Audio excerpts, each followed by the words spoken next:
Okay, you probably want to have something to take some notes with because I'm going to go over very quickly some really important concepts that we're going to come back to in a little while. And if you have some notes about kind of the fundamental principles of these things, that's going to make life way easier on you.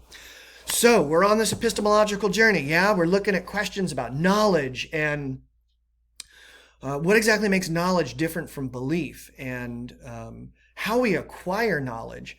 And we've even looked at, well, how do we justify these beliefs that we have, these claims that we make about the nature of reality? What serves as proper justification? That's a good question. There are some who believe that we can justify our claims to knowledge by just using reason. That there are some types of knowledge that don't come from our experiences of things. They don't come from experiments that we do. They don't come from data we collect. This is knowledge that we can acquire just by exercising our power of reason. There are others, though, that are going to say, no, no, no. Knowledge comes from experience. And when you make a claim to knowledge, you have to justify that claim by presenting us with data or information or some kind of experience you have that you think sufficiently justifies this claim you've made. Now, if you're a person who thinks it's possible to have knowledge of something without necessarily relying on an experience, you would believe that there's such thing called a priori knowledge. A priori knowledge is knowledge that we claim to have and we justify it without appealing to any kind of experience that we've had. No observations, no studying, no reading of things. This is knowledge that we can discover just by exercising our power of reason. Definitions are a priori knowledge. Logically necessary truths like 2 plus 2 equals 4 is a priori knowledge. We don't have to add 2 plus 2 multiple times to discover if it's always 4. Okay, it's logically necessary for it to be 4. A statement like my brother-in-law is married to my sibling is an a priori truth or an a priori knowledge. You don't have to go and check to see if my brother-in-law is actually married to my sibling. If you go and find this person I'm claiming is my brother-in-law is not married to my sibling, then it's not my brother-in-law. Because by definition, a person who's married to one of my siblings would be my brother-in-law. Same thing with a statement like ink pens are handheld writing instruments. Okay? This is a definitionally logically necessary truth.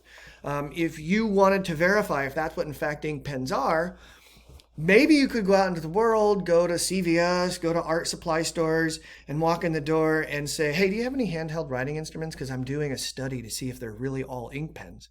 The store owner's going to look like you're nuts. He's going to be like, why would you call them handheld writing instruments instead of ink pens? That's what they are. Ink pens are handheld writing instruments, and you're not going to find anywhere in the world an ink pen that is not a handheld writing instrument, because that is by definition what they are.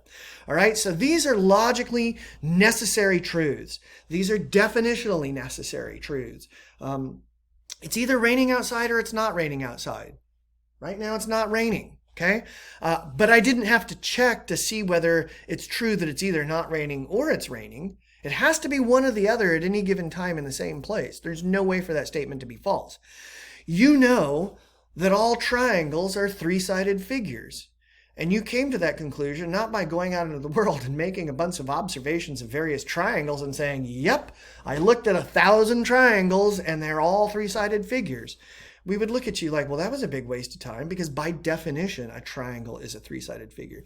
So this is a priori knowledge, and the claim is that we can have this knowledge without having to do experiments, without having to do observations of things, without having to do studies of things, without having to look at statistical probabilities. But there are others who say, no, no, no, no. Knowledge are claims that are a posteriori. And what that means is, this is when you make a claim to knowledge, the justification has to involve some sort of experience that you've had.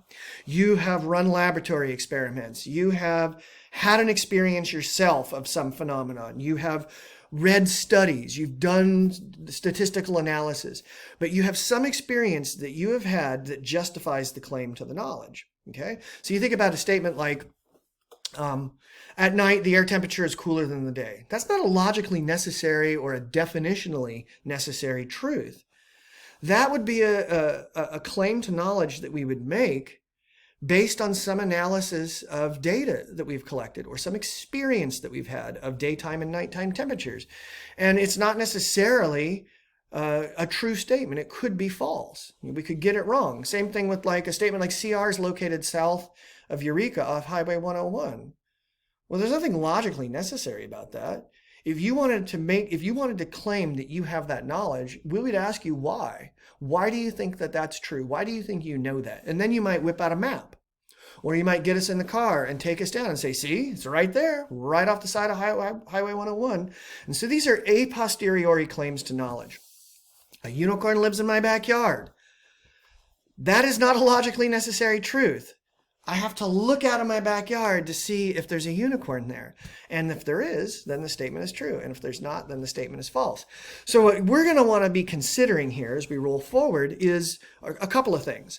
It seems pretty clear that all of us are going to agree that some knowledge comes from our experience, that some of our knowledge is a posteriori knowledge. These are claims about reality that we make because of experiences that we've had. Now, the question is, does a priori knowledge exist? Is there knowledge that we can arrive at without having to rely on any experience to serve as justification for this claim to knowledge? Are there some claims that we can make about reality and what exists and how it exists that we can justify with the sheer force of reason?